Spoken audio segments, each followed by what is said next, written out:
We have a GCDC oration, chaired by Dr. S. Appanraj, MD, General Medicine, Professor and Head, Department of General Medicine, MAPIMS, Melmarotur. I am very happy to introduce Professor P.C. Manoria, who did his MD Internal Medicine and DCH. He is Director, Manoria Heart and Critical Care Hospital, Bhopal. He is past National President, CSI, API, ICC, and past Dean ICP and ICMU, etc. He is past Chairman, Hypertension Council, Asia Pacific Society of Cardiology, and past President, SARC Cardiac Society.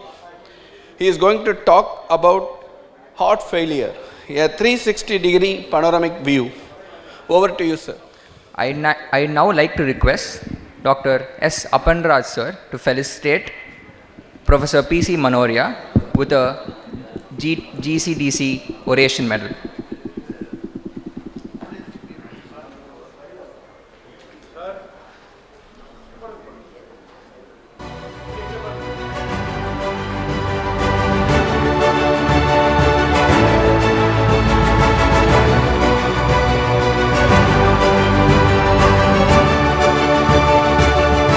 Over to you, sir. At the outset, I'd like to thank Dr. Professor Arulraj and his team for inviting me to this wonderful conference. It's indeed my great pleasure to be at Chennai. I'm very proud of Dr. Arulraj, who is keeping the flag of cardiodiaptology, and is progressively moving up and up. So for the next 20 minutes, I'll be talking on heart failure, a 360-degree panoramic view.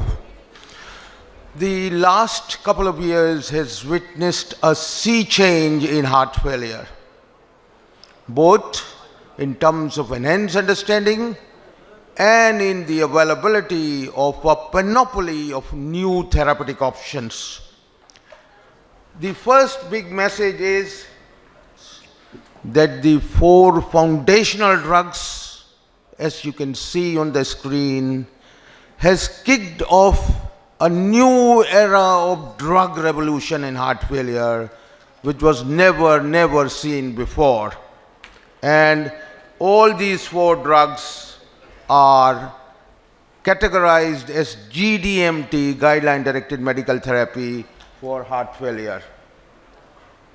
The beauty of all these 4 drugs is they provide incremental benefit on top of each other, so that all these 4 drugs must be utilized in all patients of heart failure. Just as for acute myocardial infarction, we have the dicta of door to balloon time or door to device time. This is the new dicta for heart failure.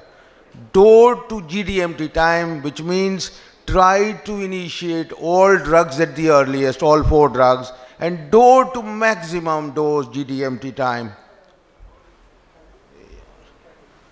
And this is the quadruple medical therapy for heart failure. You can initiate even on the first day or slightly later, depending on the heart rate, the blood pressure, the eGFR, and the potassium, and try to put on the maximum dose within 1 to 4 weeks, preferably before discharge. And the red bar shows why, if you utilize this quadruple medical therapy at the earliest, there are a panoply of benefits. And all of us know 1 out of 4 patients hospitalized for heart failure die within 30 days of discharge, and the hospital mortality of ADHF is 10%. And this is the utility of this new dicta, which must percolate amongst the physicians and the practitioners. If you're not following this dicta of quadruple therapy, you can see suboptimal GDMT is one of the most important reasons for increasing mortality in the Indian context in patients with heart failure. And this drug revolution for heart failure is powered to increase your longevity, powered to increase your event-free survival. This was about HFrEF. When we look at the scenario of HFpEF, what do you find?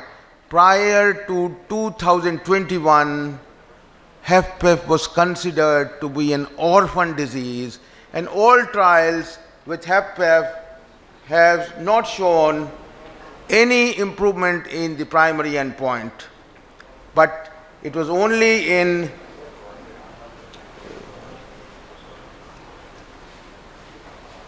there's some problem with this. You have to do with this or this? Oh, yes. That's okay.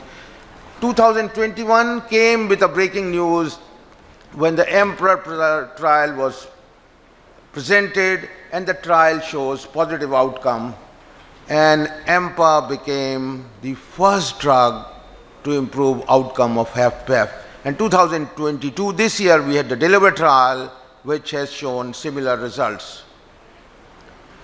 After the Emperor and Preserved and DELIVER trial, SGLT2 can now be used for heart failure across the spectrum of heart failure, irrespective of the ejection fraction, and this is a big feather in the cap of SGLT2 inhibitors. And this is a 2ABR recommendation. Another major development which has taken place is that excellent reverse remodeling has occurred with the 4 foundational drugs, particularly with ARNI, so that the committee members of the third universal definition of heart failure were forced to create an new subset of improved ejection fraction with heart failure, which has never existed in the past. So that is another big major advance in the treatment of heart failure. And another big advance is very exciting data has emerged from PROPERTIVE trial. It has transformed ICD eligible patient into ICD ineligible patient by increasing the ejection fraction. I'll be showing you the data in a couple of minutes. And the new dicta is optimized use of ARNI before ICD implantation for primary prevention of sudden cardiac. And another major advance which is occurring is that the drug revolution in HFrEF is poised to postpone device therapy, be it ICD, be it CRT, be it LVAD, even cardiac transplantation. You cannot have a patient put on these devices unless you have utilized all the 4 foundational drugs. All of us know heart failure once sets in runs a malignant progression with a very high morbidity and mortality. The 5-year mortality is to the tune of 50%, a figure higher than most of the malignant lesions. Drug therapy or device therapy blunts this malignant progression, but does not arrest it. This is because the human myocyte is not endowed with an endogenous capacity for repair. Once dead is dead forever. Cell therapy is therefore emerging as a very exciting option, but distressingly enough, after several years of research, we do not know is the end of the beginning or beginning of the end. The ACC-AHA is also giving increased focus of attention to prevention of heart failure for this reason, and they have categorized stage A heart failure now as at risk for heart failure and stage B as pre-heart failure. And prevention of heart failure is indeed possible by early control of the risk factors for heart failure. The treatment of heart failure basically revolves around drugs, devices, transplant, and non-pharmacological modalities are utilized as an adjunct to as an definite treatment, but I'll be talking only about drugs. This is the ESC-HF guideline for 2021, and all of us are familiar with this. Now, when we look at the evolution of therapies for heart failure, prior to 2019, we had the neurohormonal era, you can see on the screen, and all drugs which improve outcome of HFrEF, they executed their action through neurohormonal modulation. The 3 major drugs, beta blockers, ACEI or ARB and MRAs, target the maladaptive neurohormonal modulation of sympathetic system, renin-angiotensin system, and aldosterone, and the sacubitril/valsartan or ARNI increase the activity of the vascular-protected natriuretic peptide system. So prior to 2019, this was the scenario, this was the treatment of heart failure, but 2019 came with a breaking news. When DAPA-HF trial was presented, and for the first time it showed improved outcome in HFrEF diabetic as well as non-diabetic, and DAPA laid the first foundational stone of SGLT2 inhibitors in heart failure, and this kicked off a new era of SGLT2 inhibitors in heart failure. 2020 we have the EMPEROR trial with empagliflozin, similar results, and I told you we had HFpEF trial, EMPEROR 21 preserved, and DELIVER trial, both trials positive. We also have data in worsening heart failure, soloist WHF trial 2020. We have also data from IMPULSE trial in ADHF, and 2 trials in ADHF are ongoing, DICTATE with DAPA and IMPA-HF. Besides this, there are 2 other pathways of heart failure. One is soluble granulocyclate, which is stimulated by verisuget, which has shown positive results in the Victoria trial, and the other drug is myosin activator, omecamtiv mecarbil, which has also shown positive results in the Galactic trial, Galactic-HF. So if you look at the therapies for heart failure, there are multiple therapies at the present state of time, as you can see on the slide. So what about sacubitril valsartan? Now these are the landmark trials of sacubitril valsartan, all of us are familiar with, and these are the trials which paved the way for approval of sacubitril valsartan in heart failure. The paradigm-HF trial, a 20% reduction in the cardiovascular death and hospitalization for heart failure, paved the way for approval of this drug in chronic heart failure 2016. The Pioneer trial, a 19% reduction, 29% reduction in the NT-proBNP, paved the way for approval of drugs in ADHF, and the Paragon trial in HFpEF narrowly missed the endpoint, but has been approved in the subset of patient of ejection fraction 45 to 57%. Now this is the PROVE-HF trial, and you can see excellent reverse remodeling with sacubitril valsartan, and all the parameters of reverse remodeling are benefited. And this was the data which I was talking about.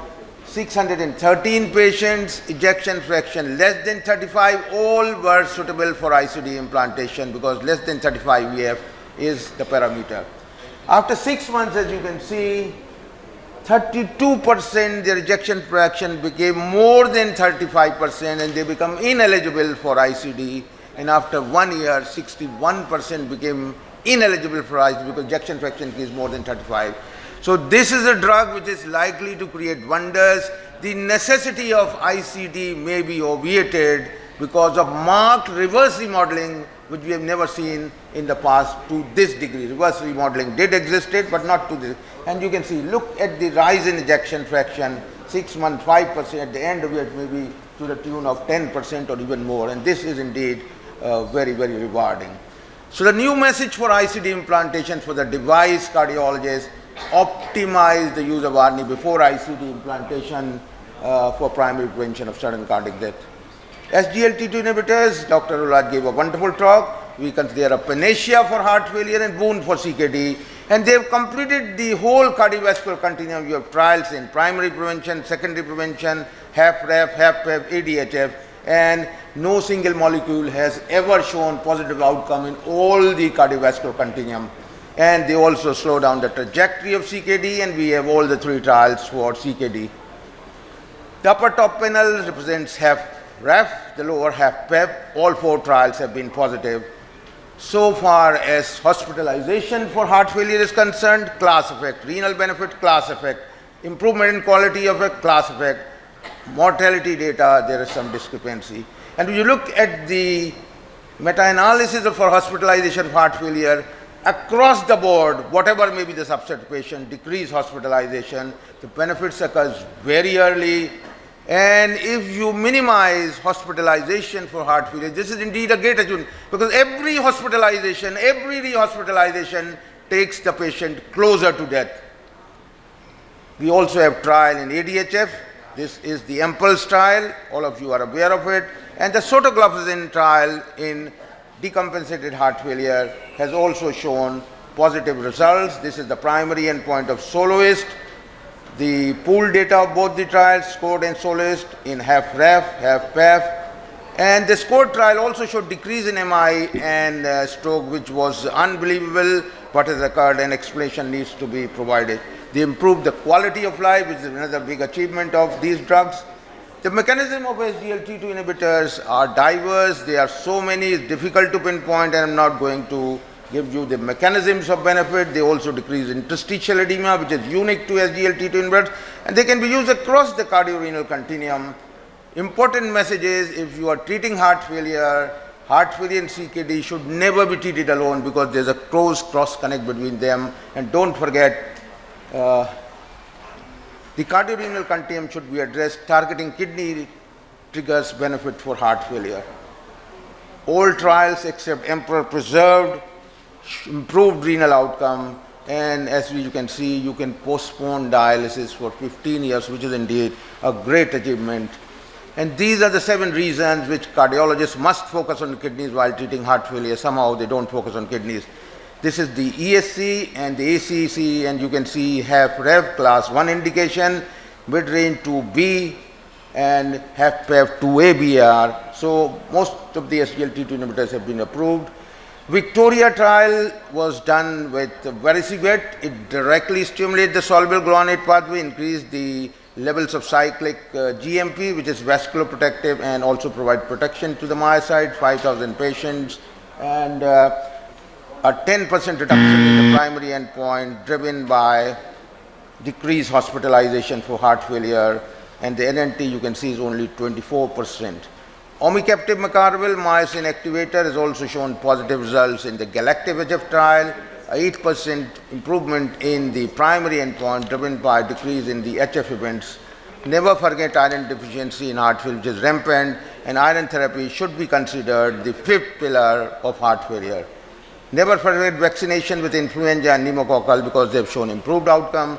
So the take-home message is, the 4 foundational drugs for HFrEF must be utilized for all patients of heart failure HFrEF, because they provide incremental benefit on top of each other. The door to maximum GD should be achieved at the earliest, preferably before discharge, but never after 4 weeks.